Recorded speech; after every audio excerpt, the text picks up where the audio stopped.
Di sini saya akan menjelaskan mengenai penggunaan dari operator assignment dan where. Nah, assignment itu adalah penugasan dan where untuk kriteria. Nah, dapat Anda lihat di sini, saya sudah menyediakan dua data source yang terdiri dari yang pertama adalah collection list bertipe integer dengan nama variabel angka dan berisikan 8 nilai angka.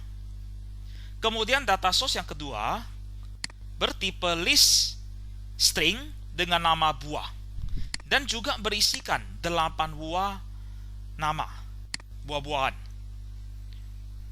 Oke, nah dari dua data source ini saya akan mengimplementasikan ke dalam satu persatu data source. Nah, untuk yang buah saya jadikan komentar dulu. Nah, kita lihat yang pertama. Apa yang mau saya demokan untuk data source bertipe integer? Nah, saya tuliskan dulu link queue sederhana ini.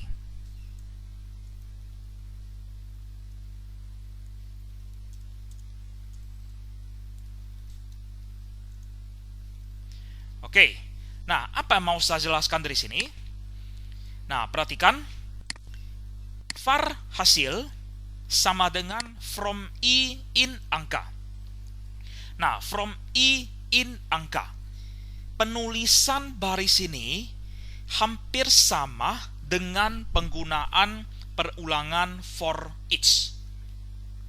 Nah, artinya from i in angka.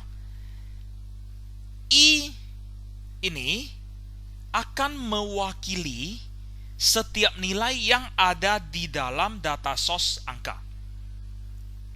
Oke. Nah, variabel ini akan mewakili setiap nilai yang ada di dalam data source angka. Nah, data source angka ini ada berapa nilai? Ada 8 nilai.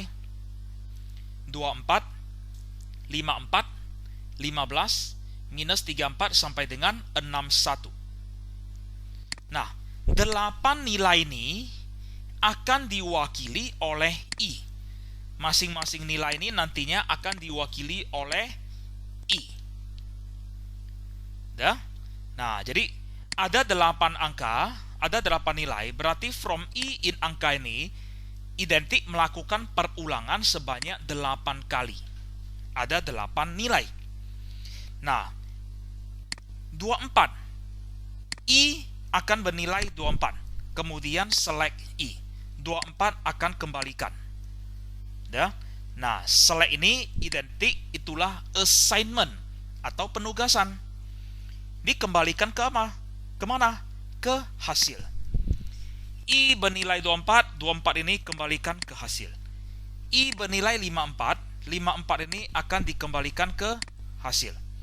I bernilai 15, 15 ini akan dikembalikan ke hasil sampai dengan 61. Nah, sehingga hasil ini harusnya akan bernilai sama dengan 8 nilai ini. Nah, kita cek benar nggak?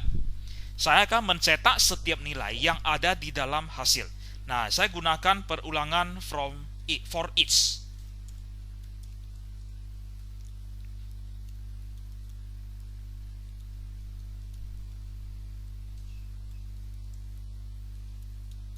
Oke. Nah, lakukan perulangan untuk setiap i di dalam hasil. Nah, harusnya di dalam hasil ini kan sudah bernilai 8 buah ya. 8 buah angka ini. Nah, setiap nilai ini saya cetak di dalam for each. Jadi setiap nilai yang ada di dalam hasil akan diwakili lagi oleh i. Ingat, i di dalam var hasil ini berbeda dengan i di dalam for each ini. Oke, dua scope yang berbeda, dua ruang lingkup yang berbeda. Nah, kita lihat hasilnya. Nah, ini dia. Dapat Anda lihat nilainya sama persis. Jadi setiap angka yang akan dibaca oleh from i in angka dan dikembalikan ke hasil. Kemudian hasil ini saya baca lagi dengan for each dan saya cetak. sama persis 24, 54, 15 sampai dengan 61. Ya. Oke. Nah, sekarang saya ingin mengambil bilangan ganjil. Oke, saya ingin mengambil bilangan ganjil. Nah, saya menggunakan kriteria where I mod 2 tidak sama dengan 0. Ya.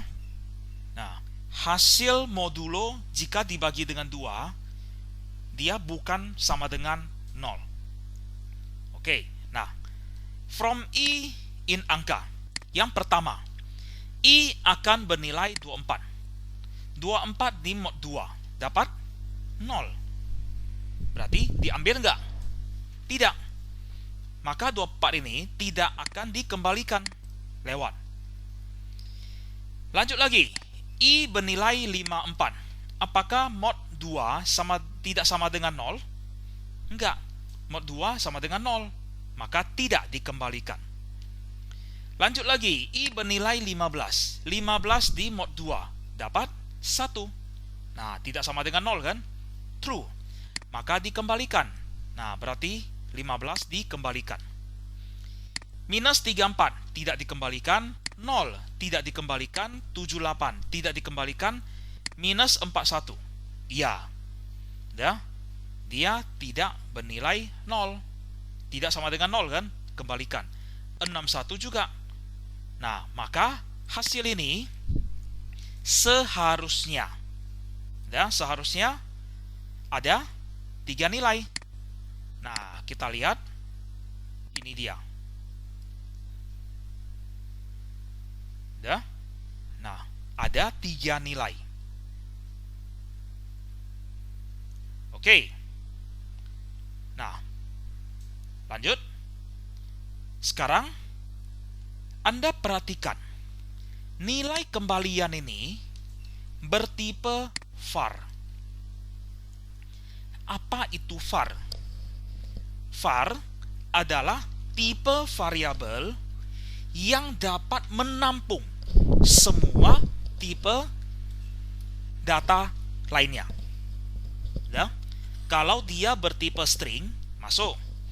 Kalau dia bertipe integer, masuk. Kalau dia bertipe boolean, masuk juga. Semua tipe data dapat diterima oleh variabel yang bertipe var.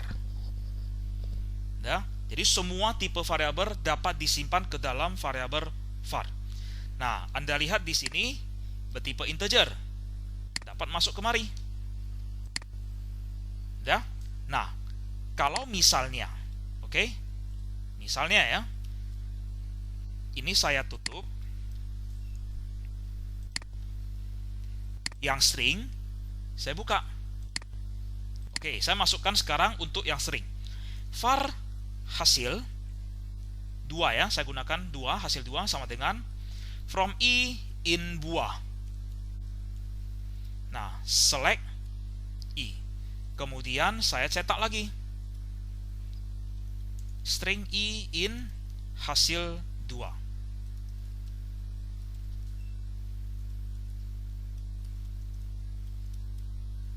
Oke. Nah, kita lihat. Nah, ini dia. Cocok? Nah, dapat Anda lihat kalau data source-nya, oke, data source ini bertipe string dan dapat disimpan ke variabel hasil 2 yang bertipe var. Udah? Nah, waktu dibaca dengan for each, nah baru saya gunakan string. Apakah wajib string? Nggak harus. Kalau saya gunakan var, bisa nggak? Kita lihat. Bisa. Oke. Nah, tapi kalau saya mau gunakan string, bisa.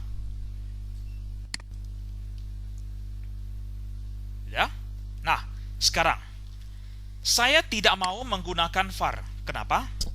Karena tipe data var ini dikarenakan dia bisa menyimpan semua tipe data.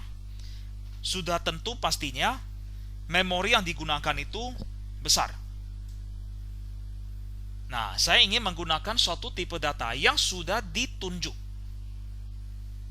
di mana dia dapat menyimpan hasil kembalian dari link queue.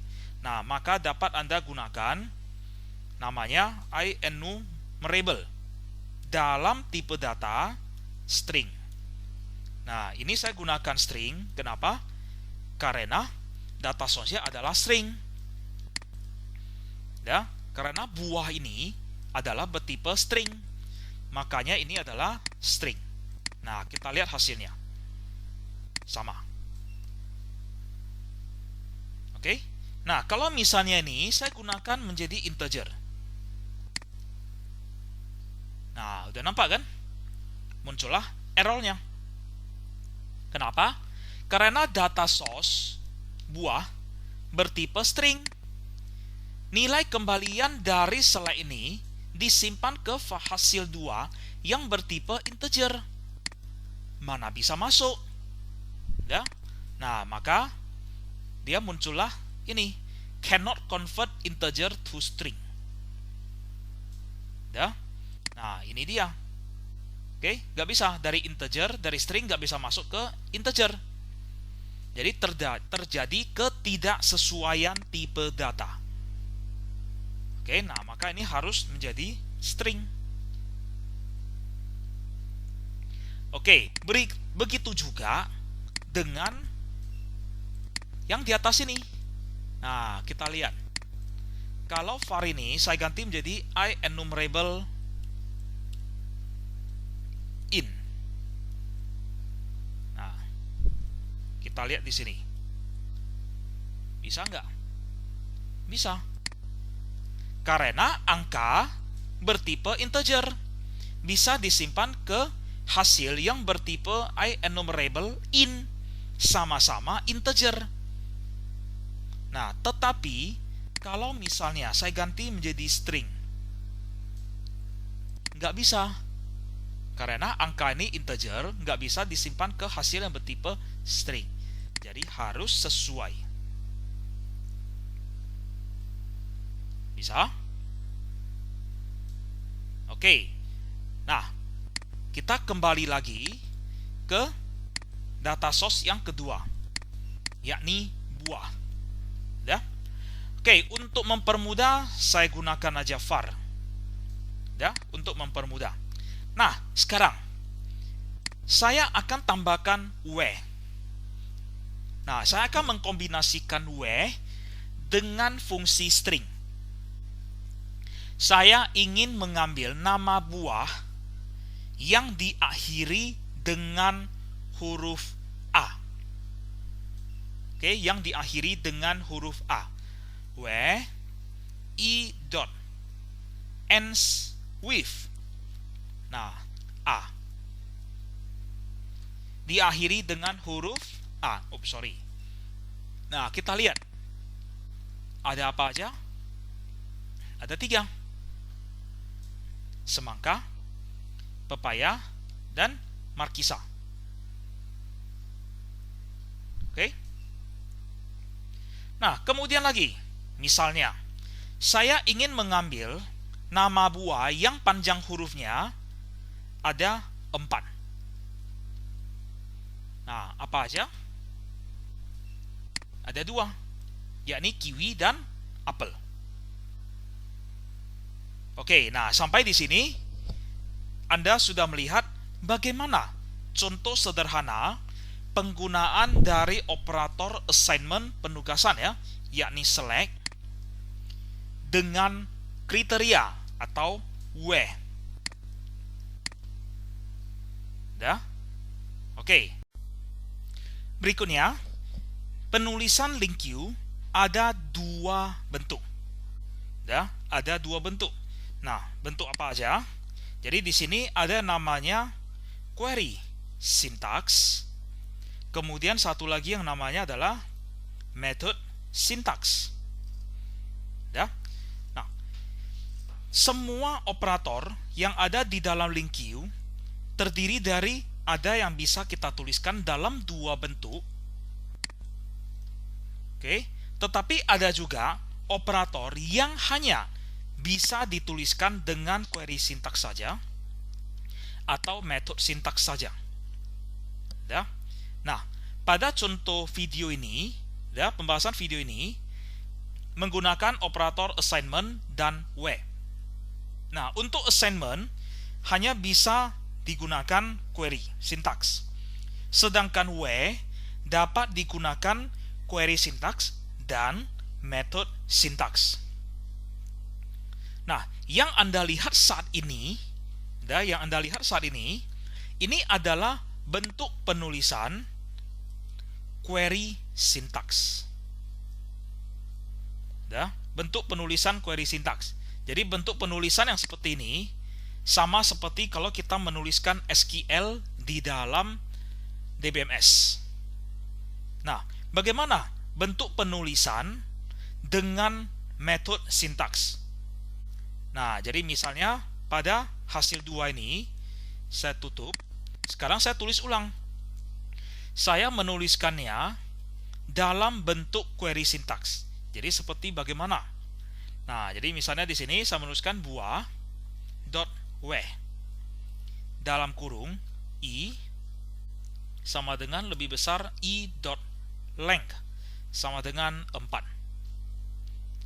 Nah, artinya buah dot where saya mengambil data dari data source buah dengan kriteria i. Nah, ini seperti from i, ya. Oke, itu adalah sama seperti from i, yakni iterator, identifier. Boleh kita mengganti menjadi J, menjadi K, atau apapun. Ya, tidak harus terfokus ke i. Nah, setiap nilai yang ada di dalam buah akan diwakili oleh i. Nah, i di mana i.length adalah 4. Nah, jadi dia akan memfilter semua nilai yang ada di dalam i, di mana i.length-nya adalah 4. Nah, jadi kalau seperti ini, inilah dinamakan sebagai metode sintaks. Hasilnya sama. Ya. Jadi hanya data yang panjangnya 4 karakter lah yang akan muncul. Sudah? Oke. Nah, kalau misalnya untuk data source yang pertama, nah, saya tutup. Kita kembali ke yang pertama.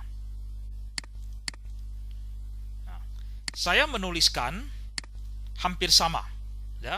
Nah, ini saya tutup karena ini adalah query sintaks. Nah, bagaimana dengan penulisan metode sintaks? Nah, saya menuliskan, misalnya saya menggunakan IEnumerable. Integer, hasil, sama dengan angka.where. Nah, misalnya saya menggunakan JJ, ya. Setiap nilai yang ada di dalam data source angka akan diwakili oleh J. J di mana J mod 2 tidak sama dengan 0. Nah, setiap nilai, ya, di dalam data source angka akan diwakili oleh J, di mana J mod 2 tidak sama dengan 0. Hasilnya adalah ini dia. Bilangan ganjil. Oke. Nah, jadi bentuk penulisan inilah dinamakan sebagai metode sintaks. Nah, kembali lagi, kapan kita menggunakan query sintaks dan kapan kita gunakan metode sintaks? Nah, dengan menggunakan metode sintaks, dapat dengan mudah kita mengintegrasikan penulisan ke dalam fungsi-fungsi atau bahasa-bahasa yang lainnya. Nah, yang dimaksud dengan bahasa lainnya adalah tetap dalam bahasa C#. Contohnya, ya. Nah, kalau di sini Anda lihat variabel hasil, ya, variabel hasil akan menyimpan bilangan ganjil. Nah, bisa saya substitusikan dua perintah ini menjadi satu perintah. Ya, dengan menggunakan metode sintaks. Nah, caranya hasil ini adalah berasal dari link Q angka.w sekian. Nah, ini saya copy, kemudian saya gantikan hasil ini. Setelah itu yang bagian sini saya tutup. Nah, baca setiap nilai yang diwakili oleh I di dalam angka.w. Jadi dia langsung melakukan query bilangan ganjil dan hasilnya langsung dibaca oleh for each. Nah, hasilnya adalah sama. Sudah? Nah, kemudian bagaimana dengan yang data source buah di bawahnya? Juga sama. Nah, ini saya buka. Ya, ini saya copy. Kemudian saya gantikan hasil 2 menjadi langsung W. Ini saya tutup. Jadi tersisa hanya tinggal satu baris ini. Nah, hasilnya adalah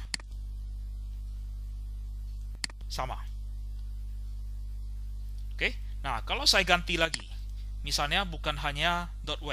Misalnya kembali ke tadi, jika yang saya inginkan adalah nama buah diakhiri dengan huruf A. Sudah? Oke, kurang satu tanda kurung. Nah, kita lihat. Nah, hasilnya sama. Jadi dengan menggunakan metode sintaks, dapat dengan mudah kita menuliskan link Q yang terintegrasi dengan perintah-perintah lainnya. Nah, tetapi kalau kita menggunakan query, maka penulisan query sintaks harus berdiri sendiri. Dan hasil kembaliannya itu baru akan dilanjutkan ke perintah lainnya. Oke, nah sampai di sini. Apabila ada yang ingin ditanyakan terkait dengan operator assignment dan W, silakan tanyakan ke forum yang telah tersedia. Terima kasih.